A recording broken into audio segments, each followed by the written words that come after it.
Hi. ജിൻഡപ്പൻ rocks. കാലത്തെ നടന്ന ഒരു ടാസ്ക്, അതായത് കളവ് പറയുക എന്നുള്ളത്.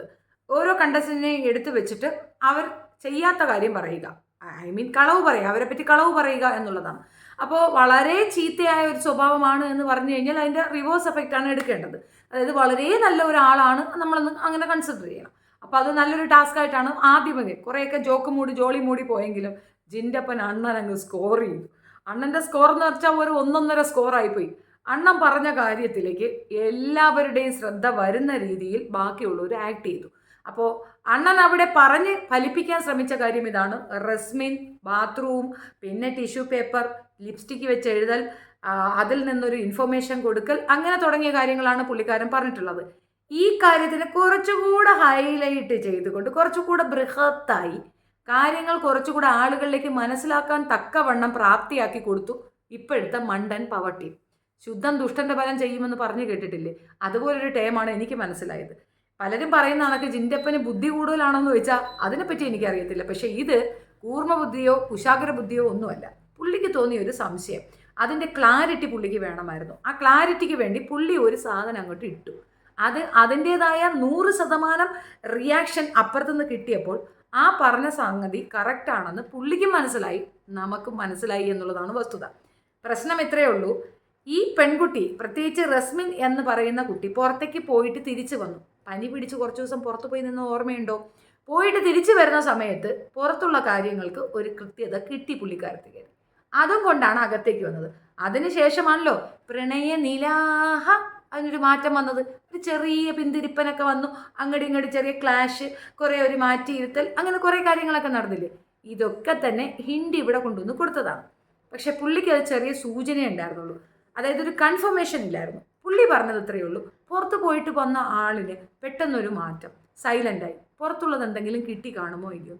തീർച്ചയായിട്ടും ഇൻഫർമേഷൻ കിട്ടി എന്നുള്ളത് വസ്തുത. അതുകൊണ്ടാണ് മാറ്റിപ്പിടുത്തം നടത്തിയത്. മാത്രവുമല്ല, ശ്രീതു അർജുൻ കോംബോ ഒന്ന് ഡെവലപ്പ് ചെയ്യാനുള്ള സപ്പോർട്ടീവ് സാധനവും കൊണ്ട് അങ്ങോട്ട് പോയിട്ടുള്ളതും ഈ പറയുന്ന റസ്മിനാണ്. അവരൊന്നിച്ചിരിക്കുന്ന സമയത്തൊക്കെ തന്നെ അവിടെ പോയിരിക്കുന്നത്, അതായത് സ്ക്രീൻ സ്പേസ് കൂടുതൽ കിട്ടുന്നത് അവർക്കാണെന്നുള്ള തെറ്റിദ്ധാരണയിൽ ആ പ്രണയനിലായ്ക്ക് സപ്പോർട്ട് ചെയ്യാനാണ് മാഡം കൂടെ അവിടെ പോയി ഇരുന്നതെന്ന് നമുക്ക് മനസ്സിലാവും. എനിക്കിതിന് മുമ്പ് ഒരു സംശയമുണ്ടായിരുന്നു, ജിൻഡപ്പനെ എല്ലാവരും എന്താ ഇങ്ങനെ ഒറ്റപ്പെടുത്തുന്നത്? കുറച്ചൊക്കെ വിടുവായത്തം പറയുമെങ്കിൽ ഒരു മണ്ടൻ ലെവലാണല്ലോ അവിടെ ഉള്ളവർക്കൊക്കെ. പക്ഷേ അയാൾ മണ്ടനല്ല, അയാൾ പ്രശ്നക്കാരനാണെന്ന് തിരിച്ചറിഞ്ഞത് ജാസ്മിനാണ്. ജാസ്മിന് ശത്രുവാകുന്നു, അതേപോലെ നോറയ്ക്ക് കട്ട ശത്രുതയാകുന്നു, റസ്മിന് ശത്രുതയാകുന്നു. ഇവർക്കൊക്കെ ഈ 3 ഗ്രൂപ്പിന് ശത്രുതയാകുന്നതിൻ്റെ കാരണം ഇവർ പുറത്തു നിന്ന് ഗെയിം പ്ലാൻ ചെയ്തിട്ടാണ് അകത്ത് വന്നതെന്ന് റെഗുലറായി പറഞ്ഞുകൊണ്ട് നടക്കുന്നത് ജിൻഡപ്പനാണ്.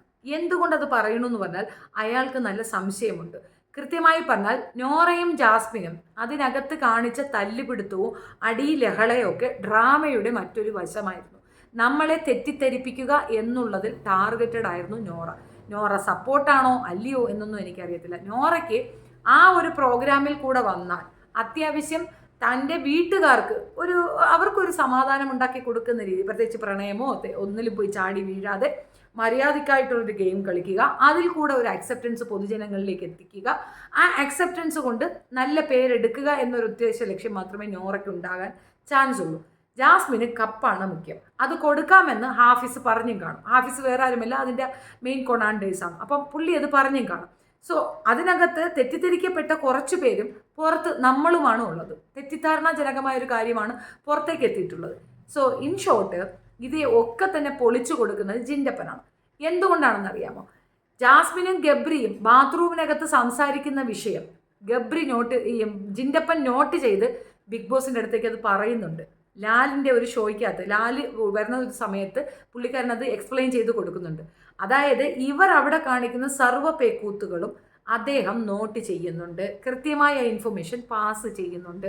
ഇപ്പോൾ ഈ ഒരു കോടതിയൊക്കെ ഉണ്ടാക്കി അതിനൊരു കോംപ്രമൈസ് ആക്കാൻ, അല്ലെങ്കിൽ അതിനൊരു ശിക്ഷയൊക്കെ കൊടുക്കാൻ വേണ്ടി രൂപീകരിച്ച കോടതി, പ്രത്യേകിച്ച് ശ്രീരേഖ സിബിനെ ഒന്ന് കോപ്പി അടിക്കാൻ ശ്രമിച്ചതിൽ പൊളിഞ്ഞു പാളീസായി തടകടയായി.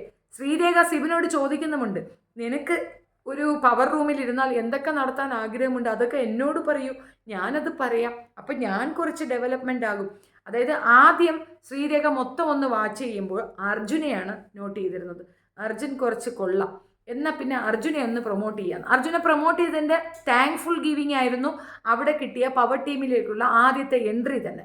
അപ്പോൾ പിന്നീട് മനസ്സിലായി അർജുൻ ഒരു വാഴയാണെന്ന്. ഇനിയും കൂടുതൽ അവനെ കൂട്ടുപിടിച്ചു കഴിഞ്ഞാൽ താനും വാഴയുടെ അസിസ്റ്റൻ്റായി ഡെവലപ്മെൻ്റ് ആകും.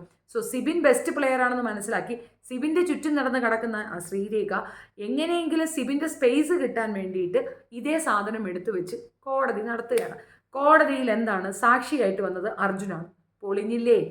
അർജുൻ പറയണത് പുള്ളിയുടെ മനസ്സിൽ ഇങ്ങനെ ഒരു കാര്യം ചിന്തിച്ചിട്ടായിരിക്കും ഇങ്ങനെ പറഞ്ഞിട്ടുണ്ടാവുക എന്ന് പറയണം. അതെങ്ങനെയാ ഇപ്പോൾ മനസ്സ് ചിന്തിച്ച കാര്യമൊക്കെ അറിയാം? ഇങ്ങനത്തെ ജോത്സ്യനെ പറ്റുവാണോ? അല്ലെങ്കിൽ വേറെ എന്തെങ്കിലും സൈക്കോളജി ഉണ്ടോ ഇത് അറിയാനായിട്ട്?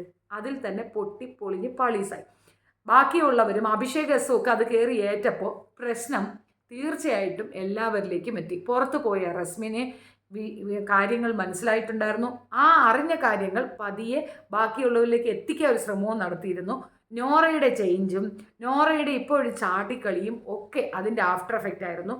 എന്താണ് പുറത്ത് നടക്കുന്നതെന്നും ആർക്കാണ് അക്സെപ്റ്റൻസ് എന്നുള്ള സർവത്ര വിവരവും അവർ ടിഷ്യൂ പേപ്പർ ത്രൂ കൊടുത്തിട്ടുണ്ട്. ഇനി ടിഷ്യൂ പേപ്പർ ടോയ്ലറ്റിൽ വെക്കണോ വേണ്ടേ എന്നുള്ളത് ബോസ് അണ്ണൻ്റെ തീരുമാനമാണ്. ഒരു കാരണവശാലും ടിഷ്യൂ പേപ്പർ ബോസ് അണ്ണൻ അവിടെ വെക്കരുത് എന്നുള്ളതാണ് എൻ്റെ അഭിപ്രായം. പക്ഷേ നെസസറി ആയ ഒരു സാധനമായതുകൊണ്ട് അതിനകത്തൊന്നും പറയാനില്ല. എൻ്റെയും ഒരു സംശയം മുൻപ് ഇതായിരുന്നു, അത്യാവശ്യമായിട്ടുള്ള ഇൻഫർമേഷൻ പാസ് ചെയ്യാനായിട്ട് ലെറ്റർ മുഖാന്തരം ഈ സുനാഫിക്കേഷൻ എത്തിച്ചു കൊടുക്കുന്നത് ബോസ് അണ്ണനാണ്. അതിൻ്റെ കാരണം എന്തെന്ന് പറഞ്ഞാൽ ഡ്രസ്സിങ് റൂം വഴിയാണ് ഒരു എൻട്രി ഉള്ളത് പുറത്തേക്ക്. നമ്മളുടെയൊക്കെ വിചാരം കിച്ചൺ സൈഡിലുള്ള ആ ഒരു എൻട്രിയാണ് ബോസ് അണ്ണന് അക്സെപ്റ്റൻസ് ഉള്ള അല്ലെങ്കിൽ ഇങ്ങോട്ട് കടന്നു വരാനുള്ളൊരു വേദി. അതല്ലാതെ ഇപ്പുറത്തൊരു വഴിയുണ്ട്. കാരണം ഈ ഇവരെയൊക്കെ പിന്നെ ആശുപത്രിയിലേക്ക് കൊണ്ടുപോകുന്നതും അതുവഴിയാണ്, ഡ്രസ്സിങ് റൂം വഴിയാണ് പുറത്തേക്ക് പോകാനും പറ്റുന്നത്. സോ ഇഷ്ടപ്പെട്ടവരെയൊക്കെ തന്നെ ആ സൈഡിൽ കൊണ്ടിരുത്തി ആവശ്യത്തിന് വേണ്ട എല്ലാ സപ്പോർട്ടും കൊടുക്കുന്ന സൈക്കോ പിക്കോസിൻ്റെ കള്ളത്തരവും കൂടെയാണ് പുറത്തേക്ക് വന്നത്.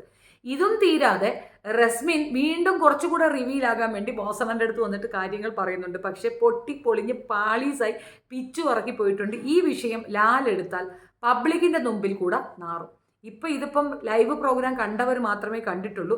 അതേസമയം സൺഡേ സാറ്റർഡേ പ്രോഗ്രാമിൽ ലാൽ ഇതിനെപ്പറ്റി എടുത്ത് പരാമർശിക്കുകയാണെങ്കിൽ പൊതുസമൂഹത്തിന് മനസ്സിലാകും പുറത്തു പോയിട്ട് വന്ന റസ്മിൻ അത്യാവശ്യം ന്യൂസുകൾ അവിടെ കൊണ്ടുവന്ന് കൊടുത്തിട്ടുണ്ട് എന്നുള്ളത്. എനിക്ക് തീർത്തും ഇഷ്ടപ്പെടാത്ത ഒരു കണ്ടസ്റ്റൻ്റ് ഏതെന്ന് ചോദിച്ചാൽ അത് റസ്മിനാണ്. അതിൻ്റെ റീസൺ ഞാൻ പറയുന്നത്, അവർക്കൊരു പ്രശ്നമുണ്ട്. ആ പ്രശ്നം അവർ മറ്റുള്ളവരോട് പറഞ്ഞ ശേഷം എല്ലാവരുമായി മിങ്കിൾ ചെയ്ത് നിൽക്കുന്നത് ഒരു നല്ല കാര്യം. അങ്ങനെയുള്ളൊരു പ്രശ്നം ഒളിപ്പിച്ചു വെച്ച് അവർ ആ ഓപ്പർച്യൂണിറ്റി ഉപയോഗിക്കുന്നതായിട്ടാണ് എനിക്ക് ഫീൽ ചെയ്തിട്ടുള്ളത്. ആ ഒരു വെറുപ്പ് എനിക്ക് അവരോടുണ്ട്. മാത്രമല്ല അകാരണമായി ജിൻഡോയെ ആക്രമിക്കുന്ന ഒരു ടൈമുണ്ട്. ഒരു പ്രാവശ്യം ജിൻഡോയോട് ബിഹേവ് ചെയ്ത് നന്നായിരുന്നു എന്നുള്ളത് ഞാൻ സമ്മതിക്കുന്നു.